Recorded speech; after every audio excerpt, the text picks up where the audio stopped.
The buyer's control of the DFW market area as far as real estate is concerned might actually be closing.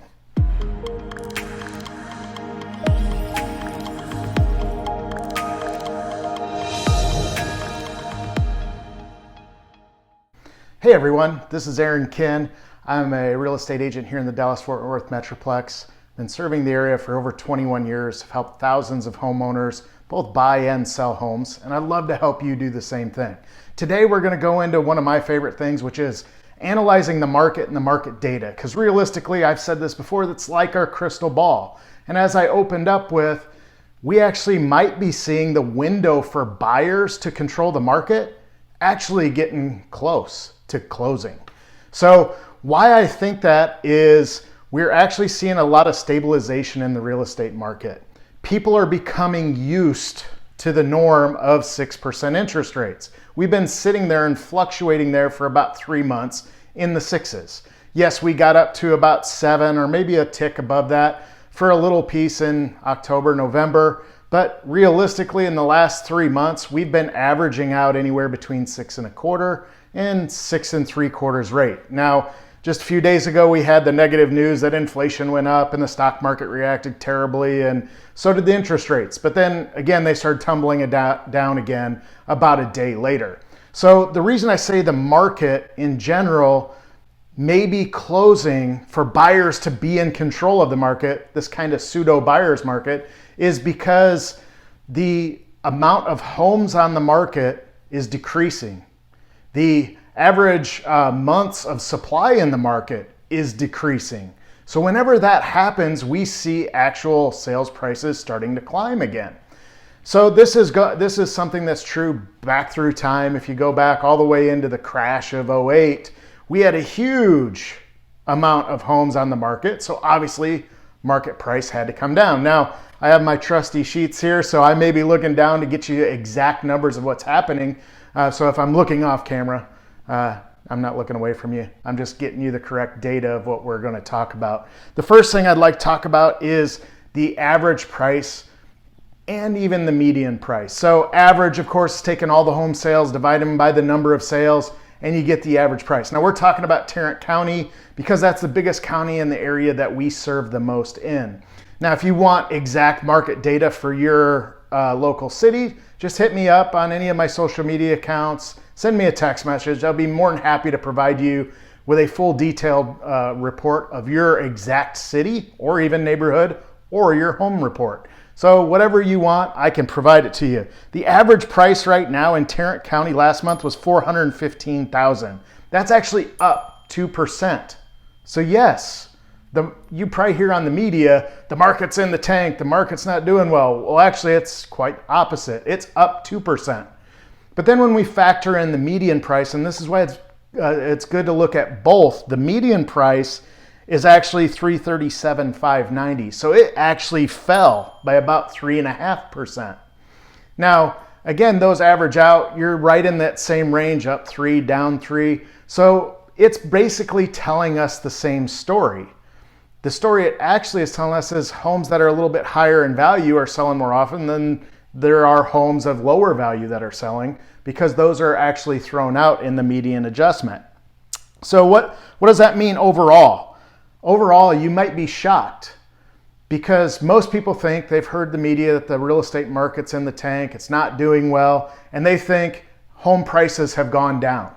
And actually, year over year, we're up 7.91%. The average sales price a year ago in Tarrant County was $384,784. And like I just said, we're at $415. So it's actually a great time for a seller to sell their home and also a good time for buyers to sell their home because this market is stabilizing. With the stabilization of the market, what we're going to see is we're going to see homes selling faster. We're going to maybe even start seeing bidding wars again. So if you're a buyer, this is the time to strike because you can always save 3% on your interest rate. Just go watch this video that we posted before and it'll tell you exactly how we can do that for you. So inventory levels are actually stabilizing a bit too. The inventory this month was 3,780 homes on the market compared to last month of 4,100. So again, it ticked down. The average months of supply, 1.9 months of supply. So how do we get months of supply? That is the amount of homes divided by the amount of homes that are being sold. It gives us how many months of inventory is there. If no other homes sold in that month or in 1.9 months, we'd be out of inventory. Now, if we look back a year ago, it's pretty unfair comparison because we were in that white hot market of 3% interest rate still. And a year ago, the average months of supply was 0.7. So we were quite a bit higher than that, almost 3 times as much. But have no fear, we've actually gone down from 2.4 months of inventory the month previous. And one of the coolest things that I think I see is typically every year the market suffers in January and February. It's the lowest amount of sales. But typically February ticks in as the lowest sales volume of any month. And I think it'll actually be higher than January. Because remember, we're looking back a month and looking at January's numbers. And in January, we had in December, we had 1,319 pending sales, which that correlates with our closed sales of only 1,172. So you can kind of see how those numbers correlate. This month in January, we have 1,803 pending sales. So we're actually up 36% in the amount of pending inventory. Now, last year there was 1,993 pending sales. Not that big of a difference. When you think about, we're sitting at 6.5% interest.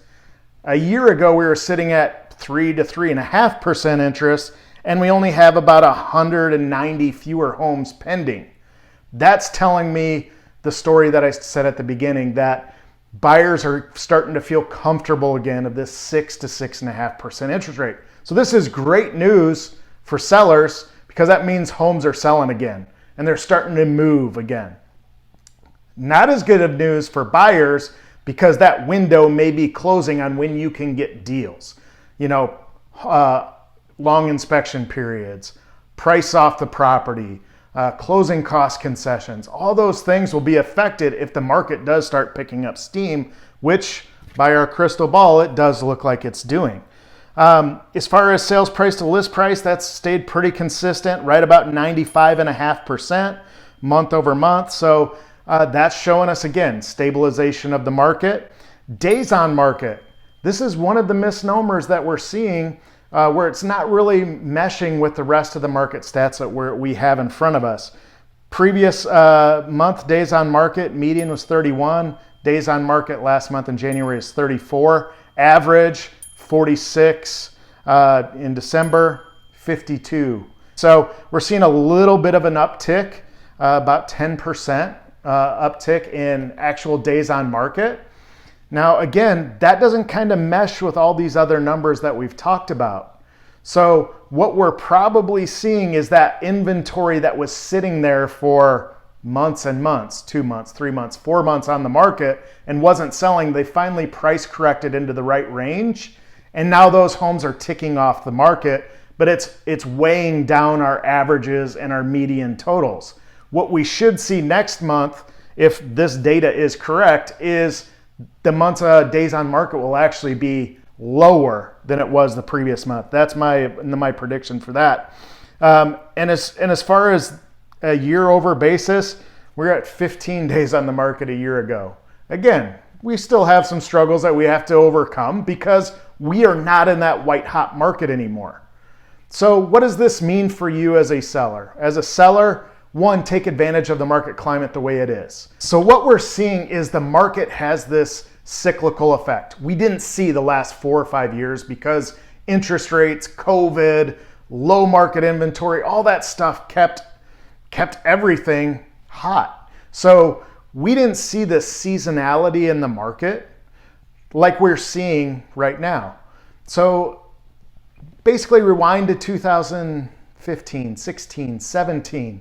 That's when we saw seasonality in the market, where December, January, and February are very low. March started to pick up a lot because spring break happens and people start getting that fever again to move homes, move for schools, move out of the area. A lot of job transfers happen in that time frame too. And it's pushing towards that summer market. So we're actually starting to see that seasonality come back. And that's very evident with the amount of months of inventory coming down.